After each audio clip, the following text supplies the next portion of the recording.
హగ్గయి పుస్తకము 2వ అధ్యాయము 9వ వచనం. ఈ కడవరి మందిరము యొక్క మహిమ మునుపటి మందిరము యొక్క మహిమను మించునని సైన్యములకు అధిపతియగు యెహోవా సెలవిచ్చుచున్నాడు. దేవునికి స్తోత్రం. హల్లెలూయా. ఈ మాట ఎవరు చెప్తున్నారమ్మా? ఈ మాట ఎవరు చెప్తున్నారు చెప్పండి, గట్టిగా చెప్పండి అమ్మా. ఎవరు చెప్తున్నారు? ప్రభువే చెప్తున్నాడు. ప్రభువే ఈ మాట చెప్తున్నాడు. ఆయన చెప్తున్న ఈ మాట ఏంటంటే, ఈ కడవరి మందిరము యొక్క మహిమ మునుపటి మందిరము యొక్క మహిమను మించునని. మందిరము అనగా దేవుని సంఘము. మందిరము అనగా దేవుని ప్రజలు. మందిరము అనగా ఒక విశ్వాసి. ప్రియమైనటువంటి వారలారా, కడవరి సంఘము అంటే ఈనాటి సంఘము. మొదటి మందిరము అనగా మొదటి సంఘము. మొదటి సంఘము మీద ఉన్న మహిమ, మొదటి సంఘము మీద ఉన్న మహిమ కంటే ఈ కడవరి మందిరము మీద ఉన్న మహిమ టండి గొప్పదని, అత్యధికమని, మొదటి మహిమ కంటే మించినటువంటి మహిమని. ఇది ఎవరు చెప్తున్నారండి? ప్రభువైనటువంటి యెహోవా సెలవిస్తూ ఉన్నాడు. దేవునికి స్తోత్రం. హల్లెలూయా. మొదటి మందిరము అనగా పాత నిబంధన కాల మందిరము. ఏ మందిరం? పాత నిబంధన కాల మందిరం అండి. పాత నిబంధన సంఘము. అలాగే కడవరి మందిరము అనగా కొత్త నిబంధన కాలపు సంఘం అండి. అంటే ఈ కాలపు సంఘము. దేవునికి స్తోత్రం. నేటి కాలంలో ఉన్నటువంటి ఈ సంఘము, ఈ సంఘము యొక్క మహిమటండి మొదటి కాలం అంటే పాత నిబంధన కాలములో ఉన్న మహిమ కంటే ఈ మహిమ ఎక్కువటండి. ఆ మహిమకు ఈ మహిమ ఏమైందటండి? మించిందటండి. ఆ మహిమ ఉంది చూడండి, పాత నిబంధన కాల మహిమ ఉంది చూడండి. ఆ మహిమకు ఈ మహిమ ఎలాగుంది? మించిందటండి. అంటే దానికంటే ఇది మించింది అని ఎప్పుడంటామంటే, దానికంటే ఇది గొప్పదైనప్పుడు. అర్థమవుతుందా? ఏమంటాం? మించినది అంటాం. అయితే నేటి సంఘము, ఈ కడవరి సంఘం మీద ఉన్నటువంటి ఆ దేవుని మహిమ ఉన్నది చూడండి. ఆ మహిమటండి పాత నిబంధన కాల సంఘము, పాత నిబంధన కాల దేవుని మహిమ కంటే ఈ మహిమ మించిందట. దేవునికి స్తోత్రం. హల్లెలూయా, హల్లెలూయా, హల్లెలూయా. పాత నిబంధన కాలములో కూడా దేవుడు సంఘము ఎడల అనేకమైనటువంటి అద్భుత కార్యాలు చేశాడు. అనేకమైనటువంటి సూచక్రియలు జరిగించాడు. అనేకమైనటువంటి మహత్కార్యాలు జరిగించాడు. అప్పుడు కూడా మహిమ భూమి మీద విస్తరించింది. కానీ ఆ మహిమ కంటే, ఏ మహిమ అండి?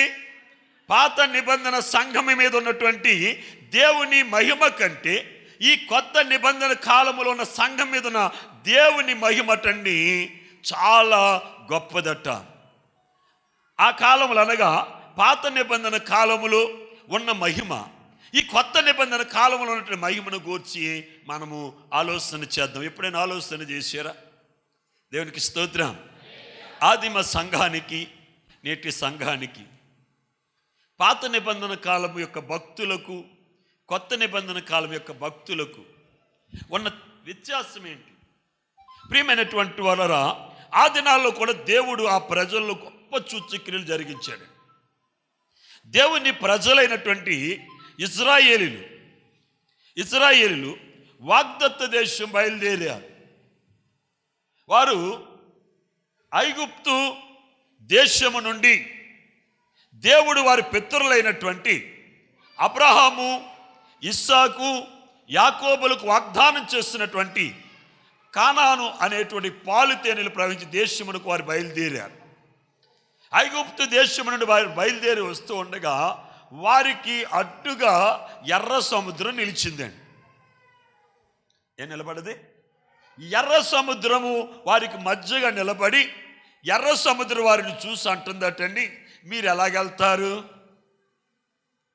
మీరు ఎలా వెళ్ళగలుగుతారు? నేను మిమ్మల్ని వెళ్ళనివ్వను కదా. అది అందటండి, నేను మిమ్మల్ని వెళ్ళనివ్వను కదా. ఇదిగో ఎగిసే నా కెరటాన్ని మీరు చూడండి, మీరు ఎలా వెళ్ళగలరు? ఈరోజు నిశ్చయముగా ఐగుప్తు సైన్యము చేతిలో మీరు అంతమైపోతారు అన్నారు. అప్పుడు దేవుని ప్రజలను చూసి దేవుడైన యెహోవా అన్నాడు, ఆ సముద్రం యొక్క మాటను వినొద్దు. ఇదిగో నేను ఆకాశము నుండి నీతో మాట్లాడుతున్నాను. ఎక్కడి నుండి అటండి? ఆకాశము నుండి నేను నీతో మాట్లాడుతున్నాను. నువ్వు దానిని చూసి, ఆ ఎగిసే కెరటాన్ని చూసి, సముద్ర తరంగాలను చూసి, సముద్ర పొంగును చూసి నువ్వు భయపడొద్దు. ఇదిగో నీ చేతిలో ఉన్న ఆ కర్రను తీసుకో. ఏం తీసుకోమన్నాడండి? ఆ కర్రను తీసుకోమన్నాడండి. ఏం చేయడానికి? దేవుని యొక్క మహిమను దేవుని ప్రజలైనటువంటి ఇజ్రాయేలులకు చూపించడానికి ఆ యొక్క న్యాయాధిపతి అయినటువంటి మోషేతో అన్నాడు, ఆ కర్రను తీసుకో. మిద్యాన్ అరణ్యములో మందను కాసిన కర్ర, మోసే చేతిలో ఉన్న కర్ర, ఐగుప్తు రాజైన ఫరో ఎదుట అద్భుతాలు చేసిన కర్ర, ఆ కర్రను తీసుకొని సముద్రాన్ని కొట్టమన్నాడట. ఏం చేయమన్నాడు? సముద్రమును కొట్టమన్నాడట. ఎవరు? దేవుడైన యెహోవా, ప్రభువైనటువంటి ఆయన నీ చేతిలో ఉన్న ఆ కర్రతో సముద్రాన్ని కొట్టమనగానే, సముద్రమును కొట్టగానే ఆ ఎగిసే పొంగు, ఎగిసే తరంగాలు నిలిచిపోయి సముద్రం అటండి 2 పాయలైపోయిందట. దేవునికి స్తోత్రం కలుగును గాక. గట్టిగా చెప్దామా? యేసయ్య స్తోత్రం అని చెప్దామా? యేసయ్య స్తోత్రం అని చెప్దామా? గట్టిగా తపలు కొట్టి దేవుని మహింపరుద్దామా? ఎగిసే సముద్ర తరంగాలు, ఎగిసే పొంగు నింబలమైపోయి అది 2 పాయలైపోయిందట. 2 పాయలైపోయిన తర్వాత వారు బురదలో నడిచెళ్ళలేదటండి. ఏం చేశారు? ఏమ్మా, మనం ఒక గుంటలో నీరన్నీ తోడేసాం అనుకోండి, ఆ గుంటలో ఏముంటుంది చెప్పండి? చెప్పండి, గట్టిగా చెప్పాలి. గుంటలో నీరన్నీ తోడేసాం, నీరు లేవు, ఇక ఆ గుంటలో ఏముంటుందండి? బురద ఉంటుంది. సముద్రం అంటే దానికి ఆరటం అనేది లేదండి. దానికి ఇది వర్షాకాలం, ఇది శీతాకాలం, ఇది ఎండాకాలం లేదు. అది ఎండనే ఎండదండి. అంటే నిత్యము నీళ్లతో ఉండేటటువంటి ఆ ఎర్ర సముద్రము 2 పాయలు అయిపోయినప్పుడు ఏ నేల ఉండాలమ్మా? ఏ నేల ఉండాలి? కానీ నేల ఎలాగుందటండి? ఆరిపోయిందట. ఎందుకో తెలుసా? దేవుడు అటండి ఒక వేడి గాలి అటండి. ఏ గాలట? ఒక వెచ్చని గాలి అటండి. ఆ నేల మీదకి వీసేటప్పటికటండి ఆ నేలలో ఉన్నటువంటి ఆ తేమ, ఆ నేలలో ఉన్నటువంటి ఆ తడి, ఆ నేలలో ఉన్నటువంటి ఆ బురద పూర్తిగా ఆరిపోయాటండి. తారు రోడ్డు మాదిరిగా అయిపోయిందటండి. ఇది మొదటి మహిమ. రెండవ మహిమను మనం చూద్దాం. ఆ యొక్క నీళ్ళు ఉన్నాయి చూడండి, నీరటండి ఈ పక్కన ఈ పక్కన ఏమైపోయిందట? గోడలాగా నిలిచిపోయిందట. దవ పదార్థము ఏం చేస్తా చెప్పండి? పాక్కి వెళ్ళిపోద్దండి. చెప్పండి, దవ పదార్థం ఏమవుతుంది? పాక్కుంట వెళ్ళిపోద్ది. మరి నీరు ఏ పదార్థం? ద్రవ పదార్థం. అలా నిలబెట్టాలంటే నీరు నిలబెట్టగలమా మనం? నిలబడదు కదండి. దేవుడు ఆ నేల మీద వెచ్చని గాలిని పంపినట్టుగానే ఆ యొక్క నీటి మీద కట ఓ చల్లని గాలి పంపాడటండి. ఏ గాలట? చల్లని గాలి పంపాడటండి. ఆ చల్లని గాలి కట్టండి అది ఐసు మాదిరిగా మారిపోయిందట. దేవునికి స్తోత్రం కలుగును గాక. గట్టిగా చెప్తామా? ప్రతి మాటకు దేవునికి స్తోత్రం చెప్పాలి, ప్రతి మాటకు ఆమేనని చెప్పాలి. దేవుడు ఒక మహత్తరమైనటువంటి వర్తమానాన్ని ఈరోజు ప్రభు మనకు అందించబోతున్నాడు. దేవునికి స్తోత్రం కలుగును గాక. హల్లెలూయా, హల్లెలూయా. ఒక వెచ్చని గాలి ఆ యొక్క నేల మీదకి వచ్చేటప్పటికి ఆ నేల అటండి ఆరిపోయింది అటండి. ఒక చల్లని గాలి ఆ నీటి మీదకి వచ్చేటప్పటికి ఆ నీరు ఏమైపోయింది అటండి? గట్ట కట్టేసిందట. ఎంత గొప్ప మహిమండి! పాత నిబంధన సంఘం మీదకి వచ్చిన దేవుని మహిమ. అయితే అంత గొప్ప మహిమ అక్కడ ఉన్నది. కానీ ఇప్పుడు మనం అనుభవిస్తున్న మహిమటండి, ఇప్పుడు మనం అనుభవిస్తున్న మహిమటండి ఆ మహిమ కంటే గొప్పదటండి. దేవునికి స్తోత్రం. హల్లెలూయా, హల్లెలూయా. రెండోది మనం చూద్దామండి. బండను నీటిలో పాడేసాం. ఓ బండను పట్టుకెళ్ళి నీటిలో పాడేసి ఏం చేసాం? నానబెట్టామండి. ఏం చేసాం? నానబెట్టాం. ఆ బండ తీసుకొచ్చి నీళ్ళు ఇయ్యమ్మా అంటే బండ నీళ్ళు ఎత్తదా? అమ్మా ఎత్తదా? బండ నీళ్ళలో పడేసామండి. పైకి వచ్చాక బండ అని బండను నొక్కామనుకోండి నీళ్ళు వస్తాయా? కానీ బండనటండి ఏ కర్రతో అయితే సముద్రాన్ని కొట్టాడో అదే కర్రతో అటండి బండను కొట్టినప్పుడు అటండి బండ అటండి సమృద్ధిగా, దేవునికి స్తోత్రం కలుగును గాక. హల్లెలూయా. ఎక్కడున్నదండి దాంట్లో నీరు? వాళ్ళు ఆశ్చర్యపోతున్నారట. ఒక ట్యాంకులో నీరు అటండి, ఆ ట్యాంకులో నీరు అయిపోయేదాకా మాత్రమే అది నీళ్ళు ఇవ్వగలను. ఒక బోరి బావిలో నీరు, అందులో నీళ్ళు ఉన్నంత వరకే నీళ్ళు ఇవ్వగలను. కానీ ఈ బండ అటండి ఏం చేస్తుందట? సమృద్ధిగా. ఆమేనని చెప్పండి, ఆమేనని చెప్పండి. ఆ బండ ఎవరో కాదు, క్రీస్తు యేసు అని బండ. అది ఏం చేస్తుందండి? సమృద్ధిగా నీరిస్తుందట. దేవునికి స్తోత్రం. హల్లెలూయా. ఇంకొక అద్భుతమైన విషయం అటండి, ఇజ్రాయేల్ ప్రజలు అటండి నడుస్తున్న ఆ ప్రదేశం ఉంది చూడండి, వారు యాత్ర చేస్తున్నారు కదా. పగలు సూర్యుడు వచ్చేటప్పటికి అటండి సూర్యుని వేడి వారి మీదకి రావట్లేదు అటండి. ఏం రావట్లేదు? సూర్యుని వేడి వారి మీదకి రావట్లేదట. ఎందుకంటే మేఘం అటండి వారి మీద నిలిచి ఉంటుందట.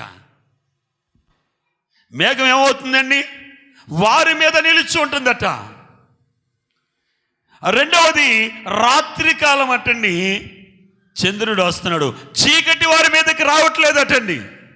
ఎందుకంటే రాత్రి అటండి అగ్నిని వారిపైన నిలిచి ఉంటుందట. దేవునికి స్తోత్రం. హల్లెలూయా. మేఘము కిందను అగ్ని కిందను, మేఘము కిందను అగ్ని కిందను అనగా దేవుని మహిమ వారితో ఎలాగున్నదో ఒక్కసారి చూడండి. ఎంత అద్భుతమైనటువంటి మహిమ అండి. ఏమండి, సముద్రము 2 పాయలై నేల ఆరిపోవటం ఎంత మహిమ! నీళ్లు రాశిగా నిలబడిపోవటం ఎంత మహిమ! బండలో నుండి సమృద్ధిగా నీళ్లు రావటం ఎంత మహిమ! మేఘము కింద ప్రజలు నడవటం ఎంత మహిమ! అగ్ని కింద ప్రజలు నడవటం ఎంత మహిమ! నా ప్రియ దైవ జనాంగమా, పాత నిబంధన సంఘం మీద ఉన్న మహిమ, ఎంత గొప్ప మహిమ వారి మీద నిలుచుందో చూడండి. అయితే ప్రభు అన్నాడు, ఆ మహిమ కంటే అత్యధికమైన మహిమ, ఆ మహిమ కంటే ఎక్కువ మహిమ ఇప్పుడు మనం అనుభవిస్తున్నవటండి. దేవునికి స్తోత్రం. హల్లెలూయా, హల్లెలూయా, హల్లెలూయా. ఒక వ్యక్తి ప్రార్థన చేస్తున్నాడండి. ఒక మనుష్యుడు ప్రార్థన చేస్తున్నాడు. ప్రార్థన చేస్తుంటే పరలోకము నుండి అగ్ని దిగొచ్చేస్తుందటండి. ఏమొస్తుంది? పరలోకం నుండి ఏమొస్తుందట? అగ్ని ఆకాశము నుండి దిగొచ్చేస్తుందట. ఒక మనుష్యుడు ప్రార్థన చేస్తున్నాడటండి. దేవుని మహిమ చూడండి, అగ్ని దిగొచ్చేస్తుంది. ఒక మనుష్యుడు ప్రార్థన చేస్తున్నాడు. ప్రార్థన చేస్తుంటే 3.5 సంవత్సరాలు భూమి మీద వర్షపు చినికైనా మంచు చినికైనా కొరవలేదటండి. ఎంత మహిమండి! దేవునికి స్తోత్రం, హల్లెలూయా. 3.5 సంవత్సరాలు ఆ యొక్క ప్రార్థన దేవుడు ఆలకించి భూమి మీద మంచైనను వర్షమైనను గొరవలేదటండి. ఆ దినాలలో మొదటి కాలపు సంఘము, ఆదిమ సంఘములో ఉన్న దేవుని మహిమ, ఆదిమ సంఘములో ఉన్న దేవుని మహిమ, ఆ మహిమను ఆ ప్రజలు కన్నులారా చూశారు. మనము చెవులారా ఆ మహిమను గూర్చి విన్నాము. దేవునికి స్తోత్రం. ఆ మహిమకు సాక్ష్యాలు ఉన్నాయండి. ఇజ్రాయెల్ ప్రజలు స్వయముగా అనుభవించారు. స్వయముగా వారు ఆరిన నేల నడిచారు. స్వయముగా అగ్ని కింద నడిచారు. స్వయముగా మేఘము కింద నడిచారు. స్వయముగా వారు బండలో నీళ్లు త్రాగారు. స్వయముగా పరలోకపు మన్నాను వారు భుజించారు. అర్థమవుతున్న ప్రియ దైవ జనాంగమా? అంత గొప్ప మహిమను వారు అనుభవిస్తే ఆ మహిమ కంటే ఇప్పుడు నీవు అనుభవిస్తున్న మహిమటండి చాలా గొప్పదని ప్రభు చెప్తున్నాడండి. దేవునికి స్తోత్రం, హల్లెలూయా, హల్లెలూయా. ఆనాడు మనం చూసినట్లయితే ఒక మనుష్యుడు సింహం మీదకి వెళ్ళి మేకపిల్లని ఎలాగైతే చీలుస్తామో అలాగ సింహాన్ని ఏం చేసాడటండి? చీల్చేసాడటండి. దేవుని మహిమ ఎంతగా సంఘం మీద ఉంది, ఎంతగా నాటి సంఘం మీదకి దేవుని మహిమ కూడి వచ్చింది. ఒక్కసారి మీరు ఆలోచించండి. ఇన్ని అద్భుత కార్యాలు ఆ దినాలలో ఇంత బలమైనటువంటి దేవుని మహిమ దిగివచ్చింది. బలమైనటువంటి దేవుని మహిమ ఆదిమ సంఘం మీదకి దిగొచ్చింది. ఆ దినాల్లోనటండి ఒకసారి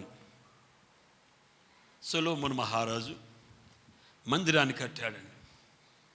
మందిరము పూర్తి అయిపోయిన తర్వాత దేవాలయాన్ని ప్రతిష్ఠిస్తున్నాడు.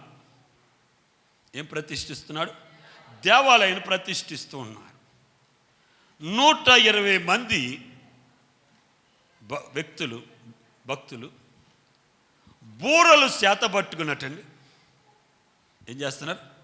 బూరలు చేతబట్టుకుని. ఎంతమంది అండి? 120 మంది బూరలు చేతబట్టుకున్నట్టండి. ఆ మందిర ప్రతిష్ఠ జరుగుతున్నప్పుడు యాజకులు దానిని ప్రతిష్ఠిస్తున్నప్పుడు బూరలు ఊదుతూ ఉన్నారటండి. మనం ఇక్కడ ఒక కీబోర్డు, ఒక ఫ్యాడ్ వాయిస్తుంటే ఎంత ఉద్యమం వస్తుందండి సంఘంలో, ఎంత ఉద్యమంగా ఉందండి. అటువంటిది 120 మంది బూరలు ఊదుతూ ఉంటే, ప్రజలు దేవుని స్తుతిస్తూ ఉంటే, యాజకులు మందిరమును ప్రతిష్ఠిస్తూ ఉండగా ఎంత మహిమ దిగి వస్తుందండి. దేవుని మహిమటండి పరలోకము నుండి దిగి వచ్చేసిందట. దేవునికి స్తోత్రం కలుగును గాక. ఆమేన్ చెప్పండి, అందరూ గట్టిగా చెప్పాలి. 120 మంది బూరలు ఊదుచూ ఉండగా యాజకులటండి మందిరమును ప్రతిష్ఠిస్తూ ఉండగా దేవుని మహిమ ఆ యొక్క పరలోకము నుండి, ఆకాశము నుండి మందిరము మీదకి దిగొచ్చిందటండి. ఆ మహిమ దిగొచ్చినప్పుడటండి యాజకులటండి అక్కడి నుంచి పారిపోతున్నారటండి. ఆ తేజో మహిమ ఎదుట యాజకులు ఏమవుతున్నారటండి? నిలబడలేకపోతున్నారట. ఎంత గొప్ప మహిమండి. ఆమేన్ చెప్పండి, గట్టిగా చెప్పండి. ఎంత గొప్ప మహిమది.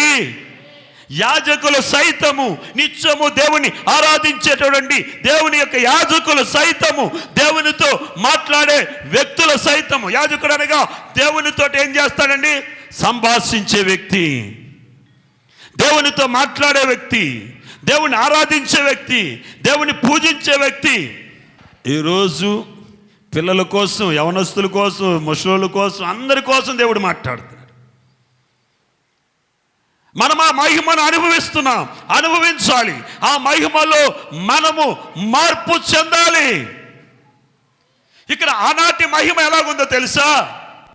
ఆనాటి మహిమ అటండి, ఆ మందిరం మీదకి ఆ మహిమ దిగి వచ్చినప్పుడు అటండి, యాజకులటండి ఆ మహిమకి ఏమవుతున్నారటండి? చెప్పండి అమ్మా. అంత గొప్ప మహిమటండి ఆ కాలంలో. ఏ కాలంలో? మొదట నిబంధన కాలములు. ఏ కాలం చెప్పండి? మొదట నిబంధన కాలము, మొదటి మందిరము, మొదటి సంఘములో దేవుని మహిమ అలాగుంటే వారు నిలబడలేనటువంటి మహిమ వారి మీదకి దిగి వస్తే ఆ మహిమ ఎదుట వారు నిలబడలేకపోయారు. అయితే ఆ మహిమను కూర్చి ప్రభు మాట్లాడుతూ ఏమంటున్నాడంటే, ఈ కడవరి మందిరం మీద ఉన్న మహిమ ఆ మహిమ కంటే ఎంతో ఎక్కువ అటండి. దేవునికి స్తోత్రం. హల్లెలూయా, హల్లెలూయా, హల్లెలూయా. అయితే అంత గొప్ప మహిమ గూర్చి ప్రభు ఏమంటున్నాడో తెలుసండి? అంత గొప్ప మహిమ గురించి ఆయన ఏమన్నాడు తెలుసా? ఆ మహిమటండి అంతకంతకు తగ్గే మహిమటండి. ఏ మహిమ? పాత నిబంధన సంఘం మీద ఉన్న మహిమటండి అంతకంతకు తగ్గే మహిమట. అయితే ఈ కొత్త నిబంధన కాలంలో ఉన్న ఈ మహిమటండి అంతకంతకు పెరిగే మహిమట. దేవునికి స్తోత్రం. హల్లెలూయా, హల్లెలూయా, హల్లెలూయా. ఆ మహిమ తగ్గే మహిమ అయితే, ఈ మహిమ పెరిగే మహిమ అయితే, ఆ మహిమలో లేనిదేంటి? ఈ మహిమలో ఉన్నదేంటి? ఈ మహిమలో ఉన్నదేంటి? ఆ మహిమలో లేనిదేంటి? హల్లెలూయా. గట్టిగా చెప్పాలి, స్వరాలు విత్తు చెప్పాలి. గట్టిగా తప్పలు కొట్టి చెప్తామా దేవునికి? గట్టిగా తప్పలు కొట్టి దేవుని మహిమ పరుద్దాం. ఎందుకంటే అంత గొప్ప మహిమ కంటే ఎక్కువ మహిమ మనకి ఇస్తున్నాడు కదా. అవునండి, అంత గొప్ప మహిమ కంటే ఎక్కువ మహిమ ఇచ్చినందుకు ఆయన మనం కనపరచాలి. యేసయ్యకి ఒక్కసారి గట్టిగా యేసయ్య స్తోత్రం అని చెప్తామా? ఇంకోసారి చెప్తాం యేసయ్య స్తోత్రం అని. ఎంత కృపగల దేవుడండి! మనల్ని ఎంతగా ఆయన ప్రేమిస్తున్నాడు. ఏమండి, ఆ మహిమ కంటే ఎక్కువ మహిమ మనకి ఇస్తున్నాడంటే మన పట్ల దేవునికి ఉన్నటువంటి ఉచితమైన కృప అండి. మనమేమి వాళ్ళకంటే యోగ్యులమేమి కాదండి, వాళ్ళకంటే గొప్ప వాళ్ళం కాదు. మోసే కంటే నువ్వు గొప్పవాడువా? ఏమండి, అహరోను కంటే నువ్వు గొప్పవాడువా? మిరియాము కంటే నువ్వు గొప్పవాడువా? ఏలియా కంటే నువ్వు గొప్పవాడువా? ఎలీషా కంటే నువ్వు గొప్పవాడువా? కానీ వారు అనుభవించిన మహిమ కంటే నీవు అనుభవిస్తున్న మహిమటండి ఎంతో గొప్పదట. దేవునికి స్తోత్రం. హల్లెలూయా, హల్లెలూయా. ఈ లోకాన్ని విడిచిన మనం పరలోకానికి వెళ్ళాలి, మళ్ళీ ఇంకెక్కడికి వెళ్ళడానికి వీల్లేదు. మధ్యలో తీర్పులో కూడా మనం నిలబడకూడదు. అర్థమైందా? జయించువాడటండి తీర్పులోనికి రాక మరణములో నుండి జీవములోకి వెళ్ళిపోతాడట. అర్థమవుతుందా? మనం మరణం దగ్గర నుంచి ఎక్కడికి వెళ్ళిపోవాలి? జీవము దగ్గరికి వెళ్ళిపోవాలి. అంతేగాని మధ్యలో ఒకసారి తీర్పు దగ్గర నుంచుని మనల్ని మనం ప్రూవ్ చేసుకోక్కర్లేదు. మనం ఆల్రెడీ భూమి మీదే మనం దేవునికి ప్రూవ్ అయిపోయి ఉండాలి. దేవునికి స్తోత్రం. భూమి మీదే మన ఇల్లు కట్టబడాలి. భూమి మీద ఉండగానే ఒక శ్రేష్టమైన స్థలం మన కొరకు సిద్ధపరచబడాలి. ఆ రీతిగా జరగాలంటే ఈరోజు నువ్వు వింటున్న ఈ వర్తమానం నేను ఆ దిశగా నడిపిస్తుంది. దేవునికి స్తోత్రం. హల్లెలూయా. గట్టిగా చెప్పండి, ఇంకా గట్టిగా చెప్పండి. ఆ మహిమటండి ఏ మహిమ? పాత నిబంధన మందిరం మీద ఉన్న మహిమ మొదటి మందిరం మీద ఉన్న మహిమటండి తగ్గిపోయే మహిమటండి. ఈ మహిమటండి అంతకంతకు పెరిగే మహిమటండి. ఆ మహిమ ఎలాగుందో తెలుసండి, సముద్రమును 2 పాయలు చేసింది. చెప్పండి, ఆ మహిమ ఏం చేసింది?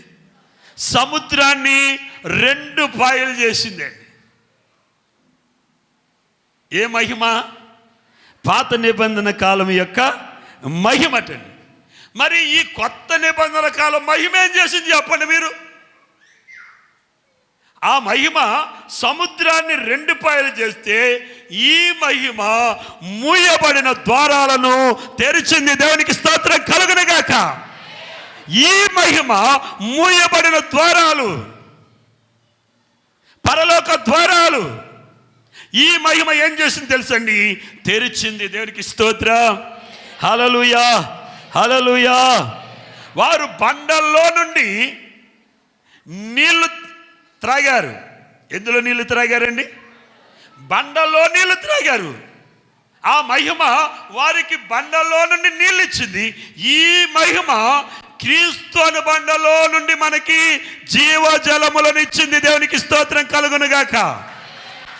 గట్టిగా దేవునికి స్తోత్రం చెప్పండి. హల్లెలూయా.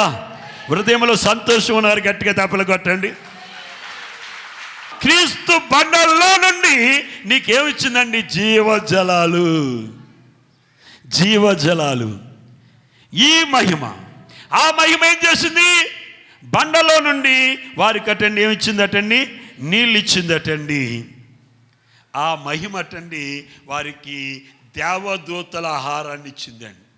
పరిశుద్ధుడు అయిన తండ్రి, కృపగల దేవ, ఎంతో అమూల్యమైన మాటలు మాకు అందించు. అవునాయి. మొదటి మందిరం మీద ఉన్న మహిమలు ఆనాటి ప్రజలునైనా తొట్టిలో పడిపోయారు నాయన. ఆనాటి ప్రజలు తప్పిపోయారు ప్రభునే. కానీ ఈ 2వ మందిరము, ఈ కడపటి మందిరం మీద ఉన్న మహిమలో నుండి ఏ ఒక్కరు తప్పిపోకూడదని, ఏ ఒక్కరు తప్పిపోకూడదని కృపతో మమ్మల్ని కప్పుతున్నావు నాయన. నీ కనికరముతో మమ్మల్ని కప్పుతున్నావు, నీ ప్రేమతో మమ్మల్ని కప్పుతున్నావయ్యా. ఆత్మలో పరిపూర్ణత కలుగునట్లుగా మీరు దీవించండి. విత్తబడిన వాక్యము మంచి నేల పడ్డ విత్తనం ఎలాగైతే 30 దంతులుగా 60 దంతులు 100 దంతులు ఫలిస్తుంది, అలా ఫలింపజేసి ఒక్కనాటికినైనా నీ ఎదుట మేము నిలబడి ఆ కృప దయచేయమని మా కొరకు ప్రాణం పెట్టిన యేసు అతి శ్రేష్టమైన నామములు ప్రార్థించి స్తుతించి బతిమాలి వేడుకుంటున్నాము తండ్రి. ఆమేన్.